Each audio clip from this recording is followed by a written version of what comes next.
Ryan here from Fiskal Finance, and today we're going to go through how to create a new product. It's a simple product and a stock item rather.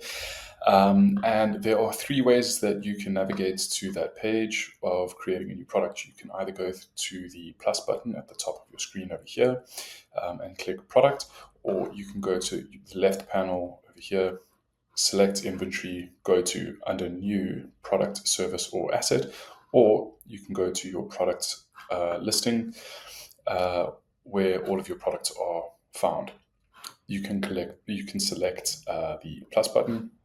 Now you get taken to a page where you need to put in all of the details. So you have on the left hand side, you have different menus. So you have the general, prices, dimensions, stock, suppliers, custom prices, reorder, discounts, which we'll get to now. But let's start with the general page. So we have the SKU, which is a stock keeping unit. This is the unique code that you'll be using throughout your internal processes to keep track of your items. So for an example, I am a homebrew store and I have a hop. And it is called Magnum. So I'm just going to use the first three letters, and I'm selling them in 100-gram varieties. So this gives me just off this SKU or the SKU, it gives me an idea of what the product is very, very quickly. So it is the hops. I know what variety of hop it is, and I know in how much I'm selling it. Then the product name.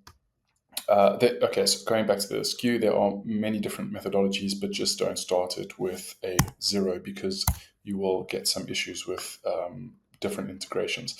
It also becomes very difficult to keep track of. And then the product name, this is going to be a name of the product that you've got. So I've got Magnum hops in 100 grams. And so that's the product name that I'm going to use. It's going to be customer facing if it is a sellable item. So it will be on my Shopify page if I have integrated that. It will also be on my POS, my points of sale system, as the product name. And so then we select the type of product it is. So like I said, we're going to be creating a stock, but you can do a service, gift card, non-inventory, or fixed asset. We're just going to select stock. We're going to categorize it. And we're going to categorize it in the hops section. Now, if I didn't have the hops category over here, I could just select to create a new category. Similarly for brand, I know that the brand of hops that I buy from, I know that it's usually Yakima hops. Also, I could have added a new brand of hops over there. The costing method I'm going to keep very simple. It's the first in, first out method, but I can select first expiry, first out based on serial number or batch code, I think it is. And then the unit of measure. So I'm selling bags or sachets of this. So I could either go to, an item, I could go each, or I could be a little bit more descriptive and I could say sachet. If I don't have a unit of measure listed there, I can create a new unit of. Then we can go into the default location. So I have multiple different warehouses, but because I'm a homebrew store, let's say I've only got the main warehouse and maybe I've got a cold storage for all of the things that I want to keep cold. If I didn't have one of my locations listed here, I would start a new location, but typically speaking, they will be located over here. Then if we go into the inventory account, revenue account, and COGS account, leave those as blank. Those accounts are set in the global settings and they will default to the correct accounts. If you want to change them, you can change them over here, but generally speaking, that's done in the global settings. The same rule applies for purchase and sales tax. Those are global rules and those will be defaulted in your global settings. Now the barcode, if you want to include a barcode for scanning, so for your POS system, then you would include the barcode number over here, and then you would be able to integrate that with your POS system, which will go through the register. And so that's the difference between the SKU, the product name, and the barcode. Is the SKU is more for internal use and for your numbers. The product name is for customer facing, and then barcode is just for processing ease, really. Cool. And then we go into the minimum quantity before reorder. So this is an item specific minimum order minimum products before reorder, and then the reorder quantity. So let's set this to, I don't want anything less than 50 sachets of hops in my cold storeroom, or in any location rather, because it's item specific. And then when I place another order, it will be for 100 sachets. And I can also change this at reorder levels, but then this becomes location specific. So if I make this cold storage, then I will change it over here. But this one in general, this minimum order before minimum quantity before order and reorder quantity, this is item specific. So throughout all of the locations that we have it, but this is default location over here. And then similarly for the discount, we can set a discount over here, and it will show up in your Shopify account or into your POS system as well as a 20% discount, for example.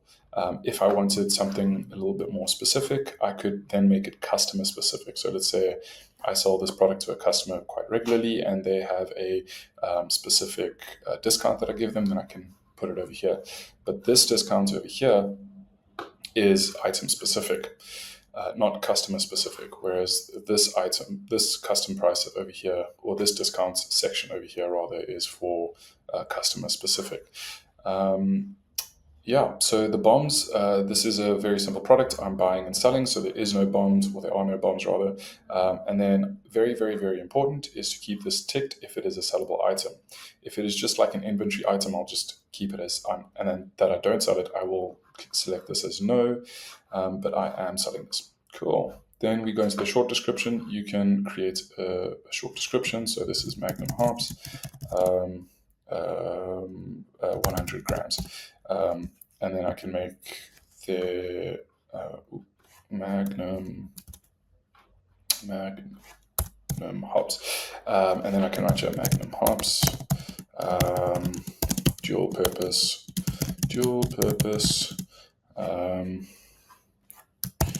German variety.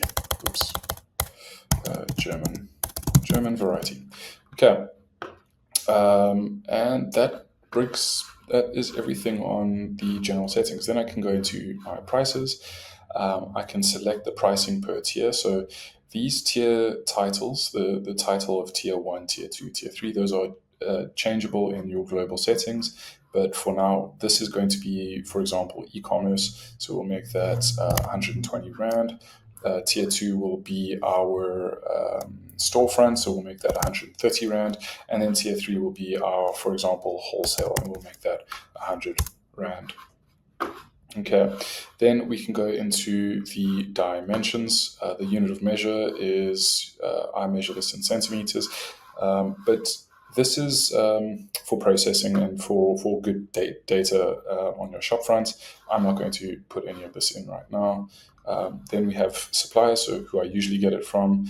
And so I will then, select here out of my suppliers. I'll say that I get it from, for example, Bayside Club, and then the price that I get it for, maybe get it for 50 Rand per 100 grams. Custom prices, I'm not going to include any custom prices, but again, we could make this customer specific. So let's say I sell it to Hamilton Smith at a specific price. I can make it here, and I can make it 100 Rand, for example, and then the reorder levels, we set those reorder levels in our general settings, so I'm not going to do that here. And discounts, we're not going to do any discounts. So that's that. Now let's save. And here we have a saved product. You can include a product image, and then you can adjust these settings as you go. As you need to adjust them, you can adjust them. And if you want to do it again and you've got a similar item that you want to put up, you can just select this clone button, and now you have a new product with a brand new SKU that you need to put in, and then all the other details are the same. You just need to adjust them as you go. And that's that.